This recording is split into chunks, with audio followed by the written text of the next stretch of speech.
queria que você abrisse a palavra de Deus no Salmo 46. Louvado seja Deus. Nessa noite quero falar um pouco, lembro no domingo passado comentei alguma coisa sobre as cidades de refúgio, que a Bíblia nos relata. E quero compartilhar algo de Deus, que Deus pôs no meu coração acerca deste tema, refúgio. Como a gente precisa estar certo do nosso refúgio é o Senhor. E o Salmo 46 fala exatamente disso. Diz assim, Deus é o nosso refúgio e a nossa fortaleza. Ele é um socorro bem presente na hora da angústia. Quem aqui não passa por momentos de angústia, ou quem sabe passou, ou quem sabe está passando, ou quem sabe passará. Mas aqui o salmista nos diz, Deus é o nosso refúgio, fortaleza, socorro bem presente na hora da angústia. Pelo que não temeremos, ainda que a terra se mude, e ainda que os montes se transportem para o meio dos mares, ainda que as águas rujam e se perturbem, ainda que os montes se abalem pela sua braveza. Há um rio cujas correntes alegram a cidade de Deus, o santuário das moradas do Altíssimo. Deus está no meio dela, não será abalada. Deus a ajudará ao romper da manhã. As nações se embraveceram, os reinos se moveram. Ele levantou a sua voz e a terra se derreteu. O Senhor dos exércitos está conosco. O Deus de Jacó é o nosso refúgio. Vinde, contemplai as obras do Senhor, que desolações tem feito na terra. Ele faz cessar as guerras até o fim da terra. Quebra o arco, corta a lança, queima os carros no fogo. E aí um versículo bem importante para nós. Aquietai-vos e sabei que eu sou Deus. Serei exaltado entre as nações, serei exaltado sobre a terra. O Senhor dos exércitos está conosco. O Deus de Jacó é o nosso refúgio. Amém? Graças a Deus. Só creio que lendo esse salmo a gente já poderia ter uma mensagem descrita aqui pela palavra de Deus. Mas interessante que esse salmo fala 3 vezes sobre a palavra refúgio. E como a gente precisa muitas vezes, durante tempos difíceis, tempos que nós temos que tomar decisões, ou tempos muitas vezes que tomamos decisões, mas temos que lutar para que as decisões que a gente toma, elas nos encaminhem para coisas boas. E é impossível para nós cristãos viver sem a presença de Deus. Isso é uma realidade para nós hoje. Quem sabe o inimigo nem está tentando mais contra vidas, nem através de doenças e enfermidades, porque isso já se tornou tão comum. Mas eu creio que um dos grandes alvos que o nosso inimigo tem tentado batalhar contra nós é justamente isso. Nos afastar da presença de Deus. Nos afastar do refúgio de Deus. Que é o que nós precisamos viver e vivenciar dia após dia. Sem isso, meus irmãos, a gente vai provavelmente nos frustrarmos com as nossas atitudes, nos frustrarmos muitas vezes com as nossas decisões, e o que é pior de tudo, muitos se frustram com Deus, porque não entendem que precisam de um refúgio nele em todo o tempo, e quando aparentemente isso não existe, as pessoas se voltam contra Deus. Ou perguntam para ele por que está acontecendo isso, por que está acontecendo aquilo.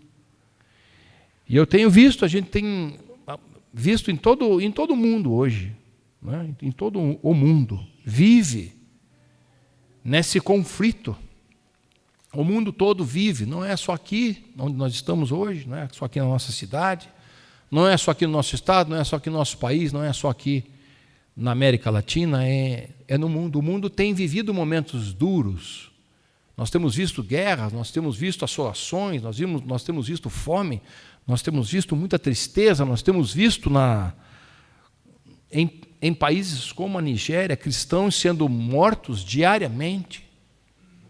Países como a China, o evangelho não pode mais ser pregado, a não ser com a anuência do governo em determinadas passagens, o que faz com que a Bíblia se distorça completamente.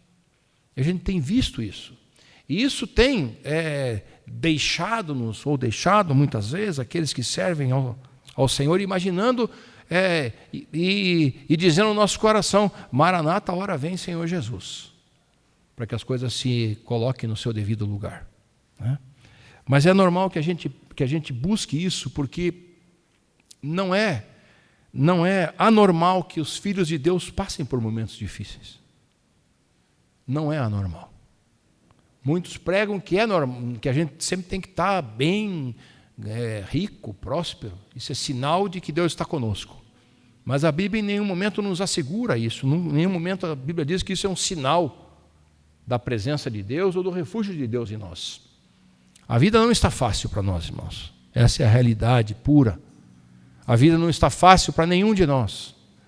Para nós que servimos ao Senhor, ainda se torna mais difícil ainda às vezes, porque nos conflitamos muitas vezes com as coisas que acontecem, né? Mas a palavra de Deus nos assegura, e esse salmo, ele é um salmo dos filhos de Corá, e ele nos fala 3 vezes sobre essa palavra de nos refugiarmos diante do Senhor. Deus é o nosso refúgio, Deus é a nossa fortaleza, o Senhor está conosco, o Deus de Jacó é o nosso refúgio. E alguns dias atrás, pouco tempo atrás, a Shirley tem falado um pouco sobre isso aqui quando ela começa o culto, e isso me fez pensar.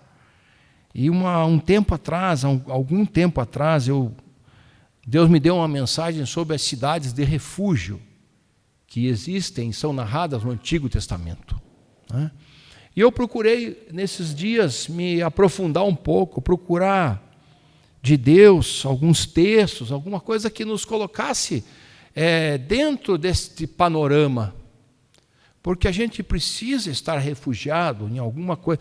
Quando a gente vê, né, e hoje está muito fácil de ver isso, qualquer jornal que a gente assiste, agora caiu um pouco mais, baixou um pouco o ibope dessas coisas, então a imprensa não fala mais muito, mas a gente vê quantos refugiados, né, que encostam vão de barcos assim, da pior qualidade possível, atravessar o mar para ir para um outro lugar, porque estão fugindo da sua terra, e se refugiam em outros países, se refugiam de guerra, se refugiam de um monte de coisas. A Europa hoje vive uma situação de muitos países estão com muitos refugiados, né? E nós que somos cristãos, a gente olha na palavra de Deus que existe um refúgio para nós, como lá no Antigo Testamento. Se a gente for olhar, eu vou narrar só, quero ser bem direto, bem simples naquilo que eu vou falar para vocês. Se a gente for olhar em Números capítulo 35, depois você se anota, lê em casa. Deus está falando para Moisés, para que ele separasse 6 cidades. Quando eles entrassem na terra prometida, que Moisés separasse, ou quem estivesse lá, no caso foi Josué,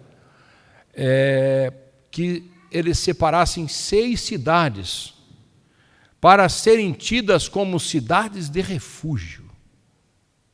O que significava essa cidade de refúgio? Vocês lembram que Jesus cita, quando ele esteve aqui, ele lembra, né? Lembrem-se do tempo de Moisés, onde era olho por olho e dente por dente. Mas eu vos digo que isso não é mais assim. Que nós temos que perdoar os nossos irmãos 70 vezes 7. Aquele texto que ele engloba tudo isso. O que significavam essas cidades de refúgio? Eu vou falar, depois eu vou ler para comprovar aquilo que estou falando, porque o mais importante é a palavra. E Deus institui isso por algum motivo. Não é uma coisa salteada na Bíblia. É algo que Deus fala para Moisés e algo que acontece quando Josué entra na terra prometida. Então Deus fala para Moisés: separe 6 cidades e elas têm que ser perto, tinham algumas características, né? E elas eram para que, se acontecesse algum homicídio, alguma coisa com alguma pessoa involuntariamente, um homicídio é culposo, né? Mas quando você não tem a intenção de matar, que essas pessoas fossem para essas cidades. Por exemplo, estamos trabalhando, sem querer, derruba alguma coisa na cabeça de alguém, essa pessoa morre, né? Não foi pela tua vontade que você fez aquilo, aquilo aconteceu involuntariamente, né? Então, Deus preparou, porque a lei dizia o seguinte, que se você matasse alguém da minha família, por exemplo, e o Antigo Testamento fala do vingador, aquele da família poderia ir atrás, no caso eu iria atrás daquele que matou alguém da minha família e eu poderia matá-lo, porque a lei era assim. Não são só os 10 mandamentos a lei tem muitas coisas que a gente às vezes que a gente precisa estudar acerca disso, mas esses eram uns requisitos da lei. Então aquele vingador poderia ir lá e matar aquela pessoa, mesmo ela tendo matado um parente, um irmão, um filho, involuntariamente. Então Deus manda que Moisés fale: olha, eu quero que você, quando vocês entrarem lá, passe isso para frente, você separe 6 cidades. Essas pessoas que porventura acontecer isso com elas, elas terão aonde se refugiar. Elas terão aonde se refugiar. Elas terão para onde ir, para que elas não sejam mortas, porque afinal de contas elas não mataram voluntariamente, mas elas mataram involuntariamente. Então, Números capítulo 35 fala isso, e Josué, quando toma posse da terra e começa a dividir as cidades ou as terras entre as tribos de Israel, como assim lhe tinha sido ordenado. Abra lá em Josué capítulo 20. Então Josué vai fazer aquilo que aqueles homens que Deus tinha falado para Moisés. Provavelmente Josué ou estava próximo ou foi-lhe dado essa incumbência. Então Josué capítulo 20 vai nos mostrar que falou mais o Senhor a Josué, da mesma forma que tinha falado com Moisés. Fala aos meus filhos de Israel, dizendo: apartai para vós as cidades de refúgio, de que vos falei pelo ministério de Moisés, para que fuja para ali o homicida que matar alguma pessoa por erro, e não com intento, para que vos sejam refúgio do vingador do sangue. E fugindo para alguma daquelas cidades, pôr-se-á à porta da cidade, e proporá as suas palavras perante os ouvidos dos anciãos da tal cidade. Então tomarão consigo na cidade e lhe darão lugar para que habite com eles. E se o vingador do sangue o seguir, não entregarão na sua mão o homicida, porquanto não feriu a seu próximo com intento e não o aborrecia dantes. E habitará na mesma cidade, até que se ponha juízo perante a congregação, até que morra o sumo sacerdote que houver naqueles dias. Então o homicida voltará e virá à sua cidade, à sua casa e à cidade da onde fugiu. Então apartaram Quedes na Galileia, na montanha de Naftali, Siquém na montanha de Efraim, Quiriate Arba, que é Hebrom, na montanha de Judá, e da além do Jordão de Jericó para o oriente, apartaram Bezer no deserto, na campina da tribo de Ruben, e Ramote, em Gileade, da tribo de Gade, e Golã, em Basã, da tribo de Manassés. Estas são as cidades que foram designadas para todos os filhos de Israel, e para todo o estrangeiro que andasse entre eles, para que se acolhessem a elas todo aquele que ferisse alguma pessoa por erro, para que não morresse às mãos do vingador do sangue, até se pôr diante da congregação. Então, tudo aquilo que Deus falou para Moisés, Deus está falando para Josué. Lembra, Josué, estou te falando aquilo que eu já falei para o meu servo Moisés, que vocês precisam separar essas cidades, e elas tinham uma particularidade, elas tinham que ser próximas. O caminho para essas cidades era um caminho largo, era um caminho bem feito, não existiam rochas, pedras, circunstâncias que dificultassem essas pessoas de chegar lá. Porém, se vocês viram os nomes ali, são nomes famosos. São nomes famosos. Nomes que, por exemplo, Siquém foi o primeiro lugar onde Abraão fez o seu primeiro altar ao Senhor. Logo depois que ele saiu lá da sua terra, ele chega nesse lugar e ele ali faz o primeiro altar ao Senhor. Então tem nomes como Hebron, nomes como Quedes, nome como Golã, que até hoje a gente vê, né, quando a gente vê notícias sobre Israel, a gente fala cidades próximas às colinas de Golã. É esse lugar aqui que a Bíblia nos relata aqui. Então essas pessoas que cometessem algum tipo de delito desta forma, de maneira involuntária, eles corriam para aquele lugar. Então o vingador do sangue não poderia entrar lá e matar aquela pessoa.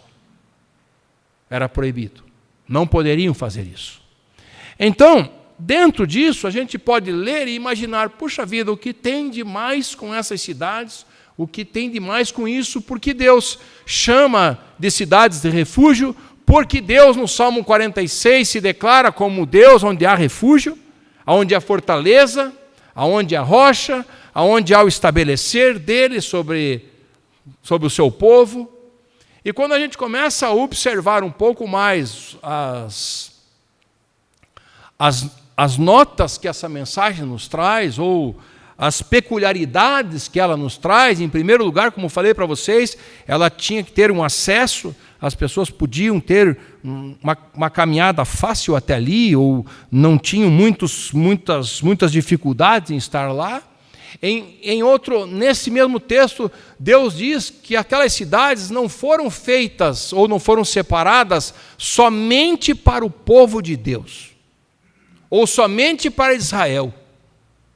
Deus fala ali àqueles homens, Deus fala a Josué, e provavelmente Josué passa isso a todos que estavam ali, fala que também os estrangeiros poderiam ir lá. Os estrangeiros poderiam ir para as cidades de refúgio. Os estrangeiros poderiam ir para aquele lugar em caso acontecesse alguma coisa como aquelas ali. Então, como que a gente vai entender o que Deus quer falar para nós através disso? E aí, essas 6 cidades, elas têm um significado, sempre os nomes, eles tinham os seus significados, tem livros de nomes, de significados, etc., né? E eu dei uma olhada nisso, Deus me moveu a dar uma olhada nas qualificações de cada cidade dessa através do seu nome. E é muito interessante a gente ver e a gente entender que em tudo na palavra de Deus, tudo que foi falado está cumprido. Tudo que está acontecendo vai se cumprir. O Apocalipse vai se cumprir. A vinda do Senhor Jesus vai acontecer. Porém, tudo que Deus já falou que estava lá atrás, que Ele fala para o seu povo, já aconteceu para nós hoje. Já aconteceu. Sem saber, quem sabe nós já fomos movidos para alguma cidade de refúgio. Sem nós sabermos, nós já fomos conduzidos para alguma cidade de refúgio. E quando a gente vai ver os nomes relacionados com isso, a primeira cidade que Deus fala para Josué, então Josué aparta, é a cidade de Quedes, na Galileia, que é um lugar muito importante biblicamente, historicamente, na vida de Jesus, né? Então Quedes quer dizer santidade ou santuário. Essa é a tradução da primeira cidade de refúgio que Deus separa, que Josué separa por ordem de Deus. Quedes, que significa santuário, significa santidade. A segunda cidade que Deus nos mostra aqui na sua palavra é Siquém, como eu já falei para vocês. Gênesis capítulo 12, versículo 6, vai dizer que Abraão lá fez o primeiro altar que Abraão fez para o Senhor, foi lá em Siquém. A cidade de Siquém, ela tem uma tradução, um significado de força, de ombro, de suporte. É isso que a palavra nos diz. A outra cidade que é narrado aqui é Quiriate Arba, que é o nome de Hebrom. E Hebrom quer dizer comunhão. Esse é o significado dessa cidade, do nome dessa cidade. A terceira cidade, a quarta cidade que nós lemos aqui, chama-se, que eu coloquei, é Ramote. Ramote quer dizer lugares elevados, ou elevado, exaltado. A outra quer dizer, a outra é Golã, que fala aqui em Bazã, tribo de Manassés. Então Golã significa refúgio, significa livramento. E a última cidade é Bezer, ou Bezer, que está descrito como a sexta cidade, que quer dizer segurança e fortaleza. Então, quando a gente está lendo sobre isso, quando a gente está lendo uma mensagem como essa, não é simplesmente porque eles entenderam que aquilo ali seria um bom lugar e vamos colocar o nome disso e vamos eleger essas cidades como sendo as cidades de refúgio que Deus quer. Na Bíblia não existem situações em que a gente poderia hoje tratar como uma simples coincidência. Não, na Bíblia não existem coincidências. Na Bíblia tudo está focado na ordem, no poder, na autoridade do Senhor. Aquilo que Ele falou era por algum motivo que estava relatado ali. Em alguma circunstância futura, nós veríamos isso. Em alguma circunstância que a Bíblia vai nos trazer lá no Novo Testamento, ou em algum lugar, a gente vai ver referências.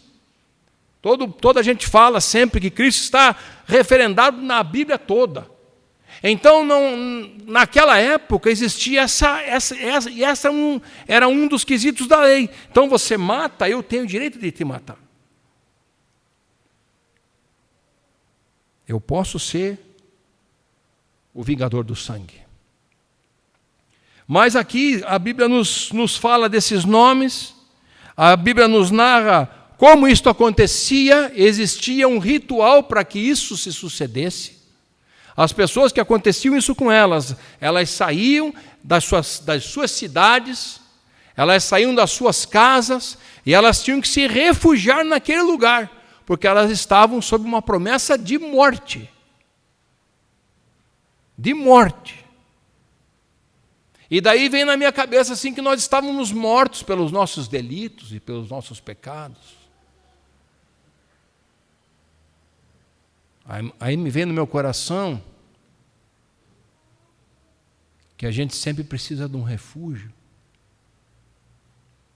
Ou que num dia a gente estava num lugar de refúgio. Ou que nós fomos colocados por Deus para ir para aquele lugar de refúgio. E aí quando eu vejo essas cidades, uma significando santuário ou santidade, a outra significando força, suporte, ombro, altar, a outra significando comunhão, a outra significando lugares elevados, a outra significando exaltado, lugar exaltado, a outra significando refúgio, livramento, e a outra significando para nós segurança e fortaleza. Aí é onde que a gente começa a chegar? Para onde que a gente começa a caminhar? Para onde que a gente começa a entender que esse plano de Deus, que o propósito de Deus está sobre a nossa vida e que essas coisas acontecerão sobre nós, que Deus está já tem um plano de restauração, já tem um plano de refúgio. Quando o povo foi para lá, Quando o povo precisava de um lugar, se socorria nessas cidades. Se socorria nesse lugar, ou nesses lugares. Por que será que não era uma cidade só? Já parou para pensar nisso? Por que será que não era uma cidade só? Ou duas, ou três? Se nós formos ver no mapa, eu até vi no mapa, deveria ter tirado uma foto e trazido, mas depois vejam aonde essas cidades ficam. Elas ficam num arco, onde todas elas são muito próximas uma das outras. Porque justamente as pessoas tinham que ter um lugar aonde se socorrer. As pessoas precisavam ter um lugar de refúgio. As pessoas precisavam ter um lugar onde ali elas estariam guardadas. Ali onde elas estariam protegidas. Ali onde elas estariam em santidade, onde elas estariam com uma força, um suporte, onde elas estariam em comunhão, onde elas estariam em lugares elevados, onde elas estariam em refúgio, em livramento, onde elas estariam em segurança e fortaleza. Só que tinha um detalhe grande que se fala aqui na palavra de Deus, um detalhe maior que resume a mensagem, que resume aquilo que eu trouxe para vocês hoje da parte de Deus, aquilo que Deus falou ao meu coração. Tinha um detalhe essencial que está no texto. Tem um detalhe que é primordial para que venha a santidade, para que venha o santuário, para que venha força, para que venha comunhão, para que venha refúgio, livramento, segurança, fortaleza sobre as nossas vidas. Há um detalhe naquela circunstância que é a nossa realidade de hoje, trazida para a nossa realidade de hoje, e é que aquela pessoa que se refugiava naquele lugar, aquela pessoa que ia para aquele lugar, ela não estava livre. Ela não estava sem a sua credencial de morte. Se ela saísse daquele lugar, voluntariamente encontrasse o vingador de sangue daquela família, o vingador de sangue tinha autoridade para matá-la, sem problema algum, sem delito algum. Mas as pessoas ficavam lá, se guardavam lá, e a Bíblia nos diz que há um detalhe poderoso nisso. Elas só estariam livres daquela acusação, ou daquele delito, entre aspas, involuntário, quando o sumo sacerdote morresse. Enquanto o sumo sacerdote estivesse vivo, aquelas pessoas tinham que permanecer naquele lugar, com aquela cédula de morte sobre elas, porque se elas pisassem para fora daquele lugar, elas podiam ser mortas. Se elas botassem um pé para fora daqueles lugares, elas podiam ser mortas.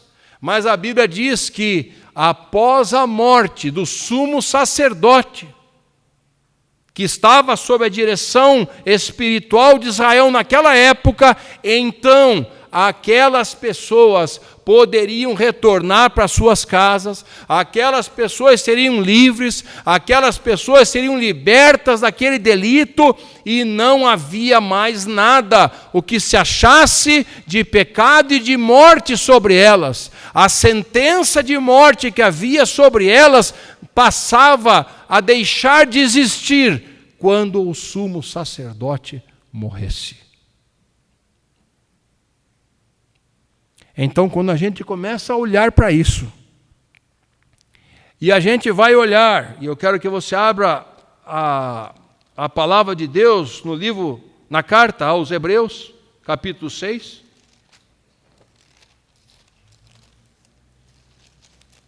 Hebreus capítulo 6.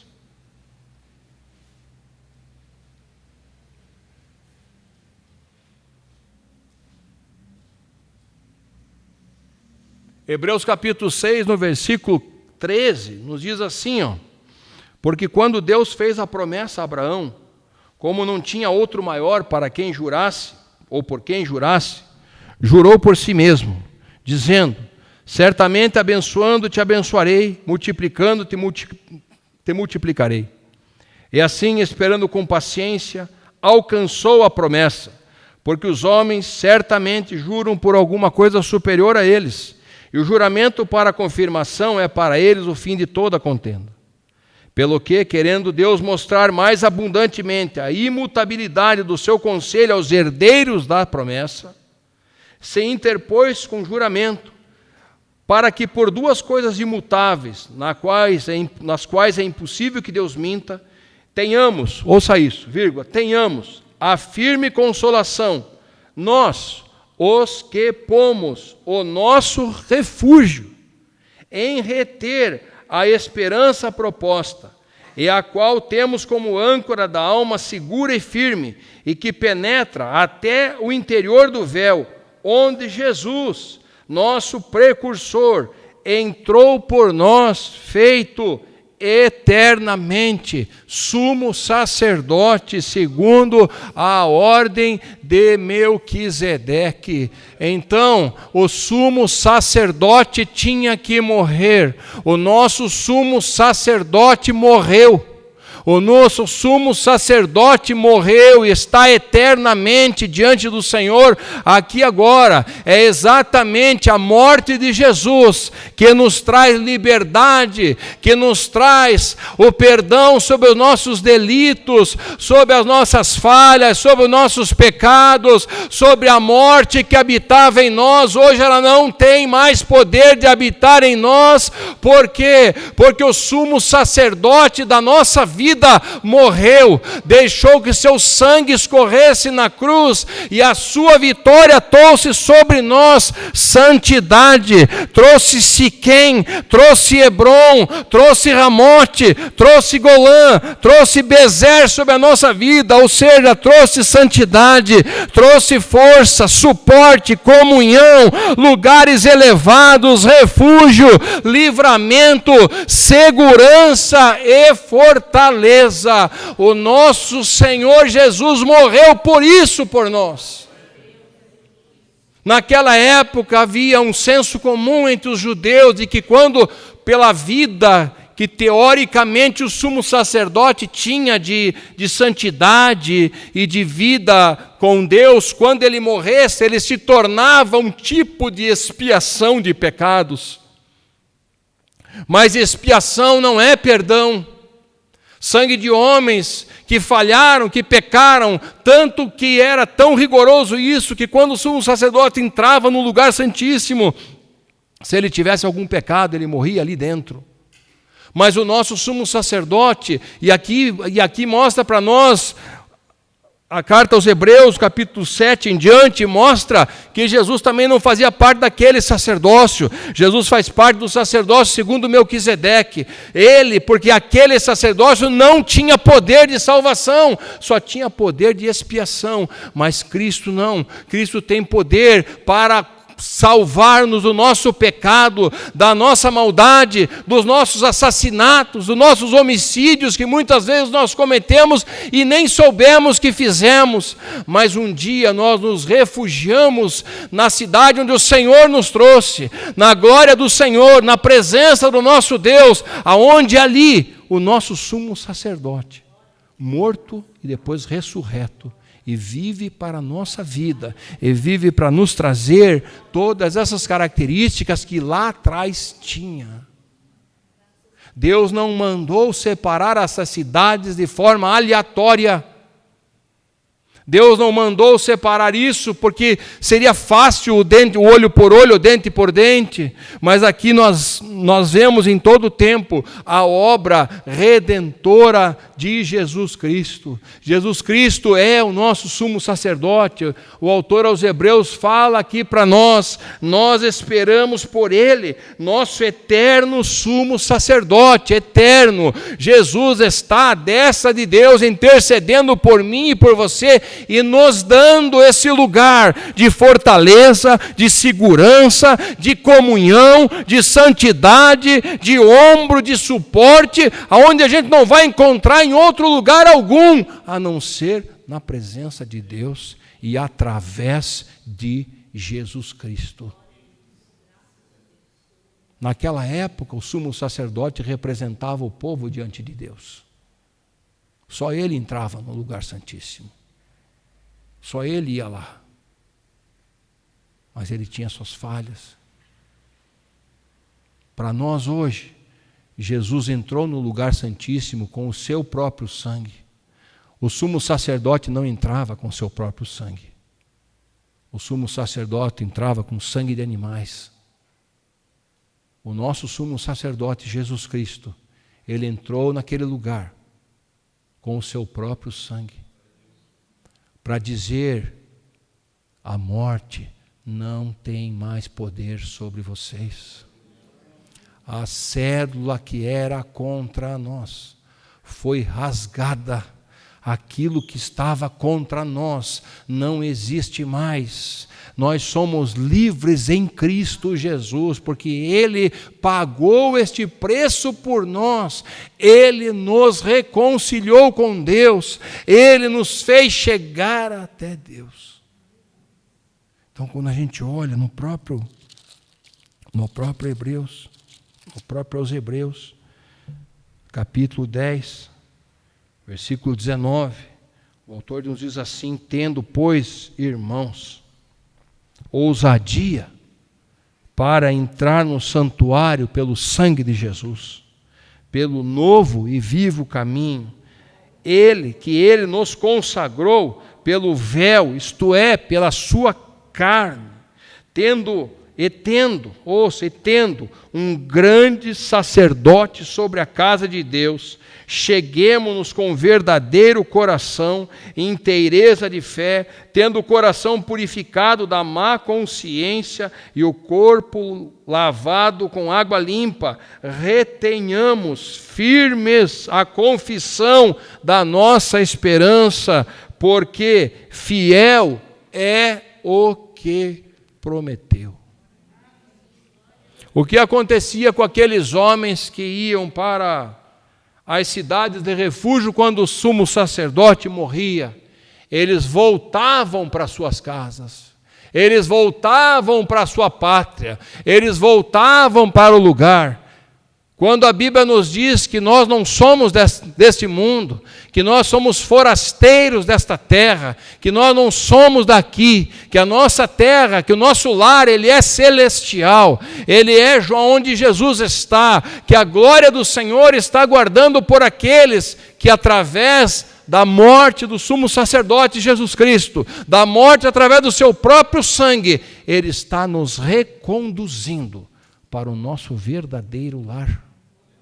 Por isso Jesus diz em João 14 aos seus discípulos: não se turbe o vosso coração, crede em Deus, creio em mim, eu vou para o meu Pai, na casa de meu Pai há muitas moradas, e se não fosse assim eu não teria dito para vocês, eu vou para o Pai, mas eu vou retornar, e eu vou levá-los para a casa do Pai, e lá vocês ficarão comigo, na presença de Deus, eternamente.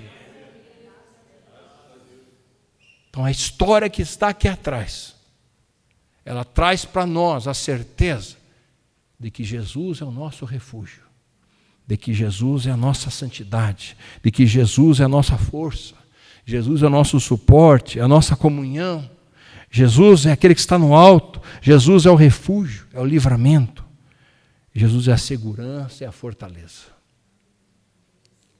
Para encerrar, Romanos capítulo 8, versículo 1 diz assim: portanto, nenhuma condenação há. Nenhuma condenação mais há para aqueles que estão em Cristo Jesus, que não vivem mais segundo a carne, mas vivem segundo o Espírito. Jesus venceu todas essas coisas. Jesus venceu toda essa religiosidade. Jesus venceu todas as coisas que jamais poderiam nos levar até Deus, para nos reconduzir ao nosso lar celestial.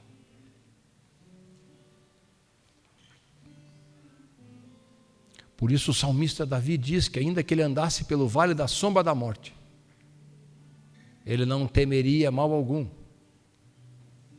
Ele diz: Senhor, porque tu estás comigo. Qual foi a promessa que Jesus disse aos seus discípulos e consequentemente a nós? Estarei convosco todos os dias, até a consumação dos séculos. Que o Senhor esteja sobre a tua vida nessa noite como esse refúgio. Que as dificuldades que venham, as incertezas, as inseguranças, se refugie na presença de Deus. Se refugie na presença de Deus. Vamos nos colocar em pé.